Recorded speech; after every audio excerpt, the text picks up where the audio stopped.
লাগিল যে বিগত বৰ্ষৰ যিসকল ছাত্ৰ একতাৰ সদস্য আছিল তেওঁলোকে খুব আনুষ্ঠানিকভাৱে আৰু আন্তৰিকভাৱে ইয়াত যোগদান কৰি সহযোগিতা আগবঢ়াই আজিৰ কাৰ্যসূচীখিনি যে ভালদৰে আমি কৰিব পাৰিছোঁ মই তেওঁলোকলৈ ধন্যবাদ জনাইছোঁ। আজি আমাৰ ৰূপহী মহাবিদ্যালয়ত 2022-23 বৰ্ষৰ ছাত্ৰ একতা সভাৰ যি নিৰ্বাচিত সদস্য তেখেতসকলৰ শপত গ্ৰহণ অনুষ্ঠান আজি আয়োজন কৰা হৈছিলে। সুচাৰুৰূপে আমাৰ অনুষ্ঠানটো হৈ গৈছে, কামখিনি হৈ গৈছে ধুনীয়াকৈ। নৱনিৰ্বাচিত ছাত্ৰ একতা সভাই শপত গ্ৰহণ ল'লে। আমাৰ উপাধ্যক্ষ মহোদয়া আছিল মহাবিদ্যালয়ৰ আৰু শ্ৰদ্ধাৰ শিক্ষাগুৰুসকল আছিলে। ছাত্ৰ ছাত্ৰীৰ উপস্থিতিত এই শপত গ্ৰহণ প্ৰক্ৰিয়াটো হৈ গৈছে।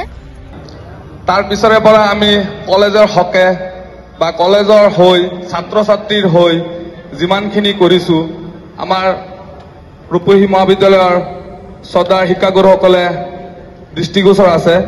যিসকল নিৰ্বাচনত জয়লাভ কৰিছা তেওঁলোকে ভাবিব লাগিব ৰূপহী মহাবিদ্যালয়ৰ সমূহ ছাত্ৰ ছাত্ৰী মোক ভোট দিছে। আমাৰ চিফ মিনিষ্টাৰৰ পৰা আদি কৰি তেওঁ ক'লে যে কেইবাজনো লিডাৰ ছাত্ৰ নেতাৰ পৰা হৈছে।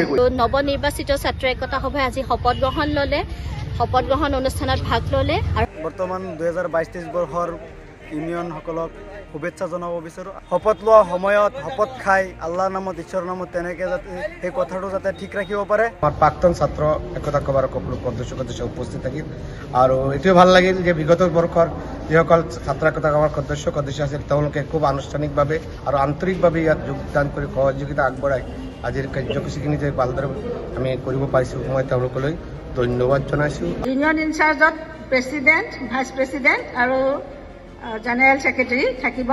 তাৰ ইনচাৰ্জ হ'ব doctor Bandana Bora, department of education. শপত ল'লোঁ ৰূপহী মহাবিদ্যালয়ৰ উন্নতিৰ হকে কোনো পক্ষপাতিত্ব নকৰাকৈ কাম কৰি যাম বুলি।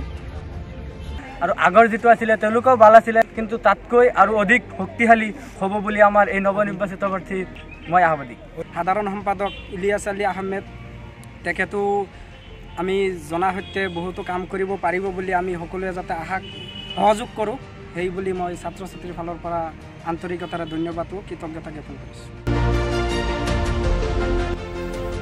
ৰূপহীৰ পৰা আছিফুল ইছলামৰ ৰিপৰ্ট, জি নিউজ অসম।